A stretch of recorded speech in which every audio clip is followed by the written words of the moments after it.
Thank you, Chair. I want to focus on the process, whether the process was fair or seen to be fair. In the calling document, if you look at a member's inquiry I raised with regards to the council awarding the contract for an independent assessor, we only had one bid for that. So that's the procurement area, procurement of the Eastern Community Foundation. Then looking at the Eastern Community Foundation, is it an organisation capable of understanding the diverse needs of the third sector in Tower Hamlets? And if you look at the senior management structures of it, there isn't that diversity there. And then you've got to look at question some of the decisions as well made by the Eastern Community Foundation. I want to bring the example of something that's happened with regards to Machu and a platform they're giving to a speaker who's quite controversial, who's made divisive comments, and it has been given a platform by them in a borough that has a very diverse community. So I don't think the issue is that the process is not seen to be fair.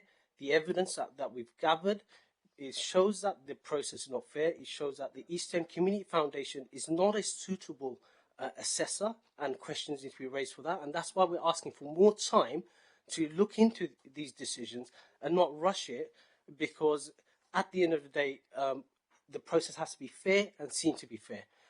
Let's have a little bit more of municipal socialism and a little less municipal neoliberalism. Thank you. Thank all the calling councillors and the audience for being present here today. My question goes back to process that Cllr Puru mentioned. You said that the evidence used shows that the process isn't fair, and you've consulted organisations who have also confirmed that. In your mind, what do you think can be done to make the process even fairer in terms of evidence, and what should be taken into consideration? Thank you. I think the question is whether the decision has been equitable. It's not just treating all organisations the same. We have to understand that there's differences and accommodate those differences. You've got multi-million-pound turnover organisation versus a small organisation with less than, say, £50,000 or £100,000 turnover.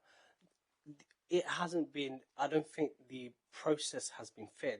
There hasn't been transparency around on what basis Eastern Community Foundation was chosen as the independent assessor, especially when there was only one. I raised the members' inquiry, and the answer I got back was there's only one bidder for that contract, and that needs to be questioned as to, was that an appropriate decision to give it to a single bidder?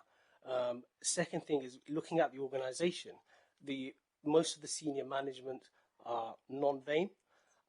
It's headed by the director of the Canary Wharf Group. So the optics of it is that you have a millionaire, an organisation headed by a millionaire, backed by billionaires, making decisions for poor people in Tower Hamlets. And it has all the optics, I just using a crude example of a banana republic rather than that of a progressive council. And that optics is what's causing a lot of concerns among a lot of community organisations, amongst a lot of residents, and as me as an elected member, because of the answers I've received.